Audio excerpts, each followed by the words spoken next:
Madness Enhancement is a skill that increases several of a servant's parameters. The cost of such a skill is a mental sacrifice. These usually manifest as impaired reasoning, emotional fragility, or exaggerated conviction for things that they were passionate about in their prior lives. Their effects generally depend on the servant and their personality. Some of them can be weird. Minamoto no Raiko forms extreme maternal feelings for her master. Miyamoto Musashi is, the wiki just says she's strange. Barghest must regularly if she does not she goes crazy and kills everything. Tomoe Gozen doesn't get a demerit from her Madness Enhancement, and she doesn't get any bonuses. Wait, why does she even have it? Penthesilea flies into a blind rage at the slightest reminder of her most traumatic moment. Canis flies into a blind rage because they just feel like it. And then we have Shounagon, the topic of this video. Her Madness Enhancement makes her stupid. Well, she's naturally a bit of an airhead, but as a Berserker, her head lacks even air. Well, at least she has some form of justification for her class. You can't fire emotions with a bow, and she clearly made no effort to do so. Shounagon isn't just stupid in lore. Her gameplay can be quite stupid as well, in a good way. At a glance, Sei's kit is a bit off-putting. Mismatched decks and NPs are often frowned upon. She has a quick NP with a buster deck. Usually one would prefer a buster quick deck. These days that's a very favorable deck to have. She isn't our first buster deck with a quick NP though. All the prior ones have had AoE NPs that can make a few stars to make some crits happening on a following turn unless they are stunned for the following turn. Sei is odd because her NP is single target, which means her NP isn't going to make as many stars as an AoE one. I'm getting a bit ahead of myself. As prior stated, buster deck, good deck for damage. Once upon a time that deck was terrible for gain, but these days it's looking a lot better.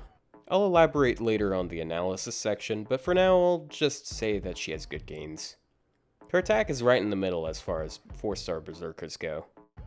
Her first skill is a 20% battery and a 30% attack/crit buff for 3 turns.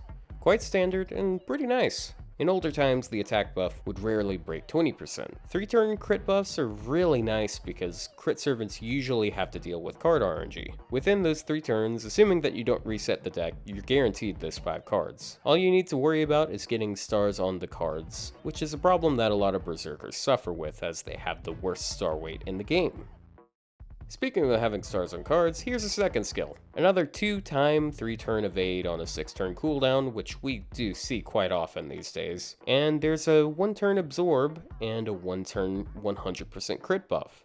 That is a lot of crit. This is a really nice skill. Oftentimes, having a big burst damage skill tied to their main means of survival can be really annoying to work with. However, since the evades last 3 turns, you aren't as likely to be punished for the card turn not coinciding with the damage taking turn. You still have to be wary of the evades getting spent before you need them, but if you're working with taunts or other sources of survival, you'll usually be fine.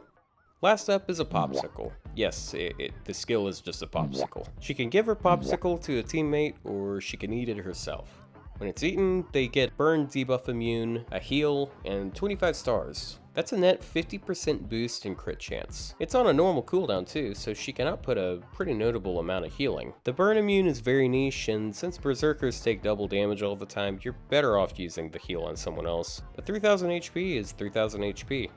I usually don't mention passive skills, but I feel like I should mention that she has the same charm resist passive that the Archer version has. It's niche, but since she's a Berserker this time around, it's a lot easier to justify bringing her over other servants in charm heavy fights.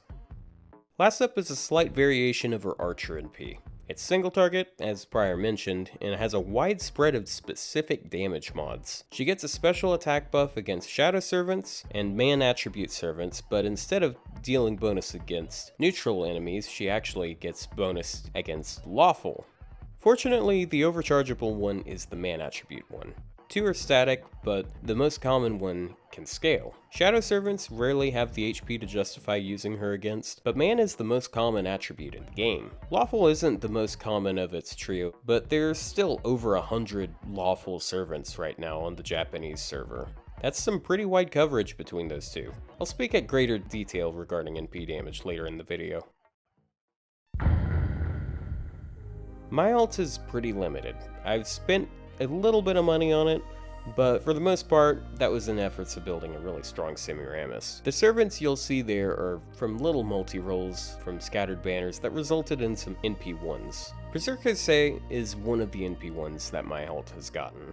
I must say that she still performs pretty well at NP1. A lot of her damage is sourced from her crits. That's something that can hurt her buster competition. Kijo Koyo, 1-turn star absorb and decent damage steroids, but can't make stars, and mediocre NP uptime. Ibaraki Doji, good crit steroids, no way to make herself crit, and mediocre NP uptime. Hercules, same problem as Ibaraki, but he has separate niche, unlike the banana. Pinth, good steroids, no way to ensure crits, but notably better NP uptime. Beowulf, great crit steroids, with a way of setting up one crit turn, mediocre NP uptime. Her main competition is Atalanta, who does make stars as a quick servant, has pretty good crit buffs, but she's a bit more bursty. Her Sergeant isn't amazing because her hit counts are okay at best. Her quick buff is only 1 turn, and you might want to use it to buff her NP without having her quick cards available. Her absorb, just like Sei's, is only 1 turn, as is the buster crit buff. That's one thing that sells Sei over Atalanta in my opinion. Atalanta can guarantee 1 crit turn. Sei can also guarantee 1 turn, but since her skill effects are quite cleverly separated, she can make 2 crit turns. Let's say you have 20 stars on 1 turn. You probably have stars per turn to facilitate that happening. Do you have a good hand? Second skill makes Sei take all the stars that are already there and boosts her damage tremendously. What if a turn or 2 later you have another good hand? You can use a star bomb to flood the cards with crit chance. The effects on her third skill aren't huge enough that you might not want to use them exclusively for enabling a crit turn. I just think that as far as skills work, Berserker Sei has one of the most well-designed and thought-out skill sets in years. The 3-turn buffs are paired with the battery, so you can use them at the same time with very little downside. Her large crit burst is tied to her main survival, but since it's designed to protect her for up to 3 turns, there isn't a huge conflict. It synergizes with taunters like Chen Gong, who gives her a massive damage boost. Her immediate star boost is tied to heal, which isn't super important for herself, so she can use it whenever she feels like with basically no downside. You can still use it to heal a support that's low, and since your buster/quick team is less survival oriented, it's more likely to do something at any given time. There just isn't much conflict of interest with each skill. I like how they don't clash. Let's talk about the elephant in the room. Buster deck, excellent for damage, quick NP. More awkward because no buster starting bonus, and the main supporter only buffs one of her cards. Also, the main supporter is the only supporter, basically. Out of niche, every other gold Berserker competitor has a harder hitting NP. Most of them have access to a plethora of more flexible supporters, where Sei has Scotty and, well, Scotty.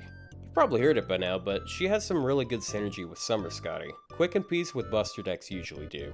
If you're a pretty big Summer Sei fan, you might want to save up some SQ for next year. Next summer is quite a doozy. Although I would generally prefer a buster NP to accompany the buster deck, the quick NP has some merits in the future. I have a recurring theme on my streams on twitch.tv/Autobino. I wish we had Mighty Chains on NA. I've explained them many times in the past, so I'll try to be brief here. We get a new chain in the future. Mixing all 3 card types in a chain gives them all 3 of the starting card bonuses, increasing damage, NP gain, star gen, and also crit chance, which is a newer effect. Sei can maximize the effectiveness of a buster crit on NP chain and get a bunch of gain too. And before you say anything, the buster chain bonus sucks, so this is generally better. She makes stars, and depending on overkill, she can get a ton of charge back. Her arts card is on par with King Hassan's. With the arts bonus, you can get 6% charge minimum from a buster card critting. Her gains are just really good. Also, remember how I said she gets the triple bonuses on her NP? They apply like Jack's anti-female. It's a special attack that lasts for 1 turn, so the cards can get another boost in damage. I can't really recommend much on codes. Star Absorb is nearly useless on Berserkers because of how small of a boost it is. Crit codes make a little bit of sense because you're going to have crit turns, and when they happen, is probably going to happen independently of the absorb codes. A crumb of star bombs isn't unwelcome either. Now, supports. I already mentioned Ruler Scotty earlier. She makes stars, makes Buster absorb, boosts her NP damage a lot, and boosts her card damage majorly. Caster Scotty is alright for her NP support, but she does very little for her crits. A funny theme with her is that even though she is quick, she gets a bunch out of Buster supports for, well, obvious reasons. Shounagon gives her a fat boost in card damage for a turn. It can be all sorts of overkill if you trigger it with their second skill, so you can do that thing I mentioned earlier and stagger her crit turns. Between the taunt and the defense buff, he can keep her alive for a little bit before you decide to cycle. If I'm not running Summer Scotty as the non-cycling support, it's usually going to be Shounagon with 2030. Leonidas is helpful for covering a few turns defensively. His NP can set up a crit turn and also gives a Buster starter bonus if you can't get one otherwise. Both of his buffs affect your best cards. George is more consistent defensively than Leonidas, but his absorb can pose a bit of an issue. You won't want him out there just whenever. George is best used to patch together turns of downtime where your damage is going to be low because you won't have your buffs active.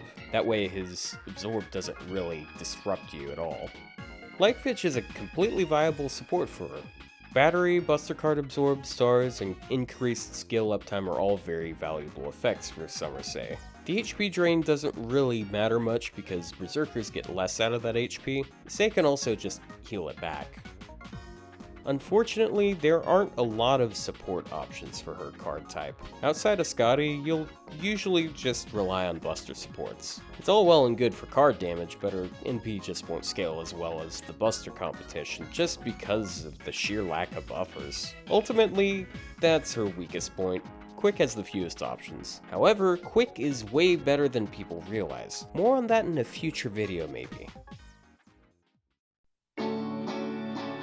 In conclusion, 9 out of 10. Her only downside is the fact that she has a quick NP, but that isn't indicative of her having problems, but more so the game for not having very many supportive options for that card type. She has a very well coordinated skill set that is conducive for very high burst damage that doesn't immediately drop off. Her survival isn't amazing, but it's sufficient for the teams that you would use her in.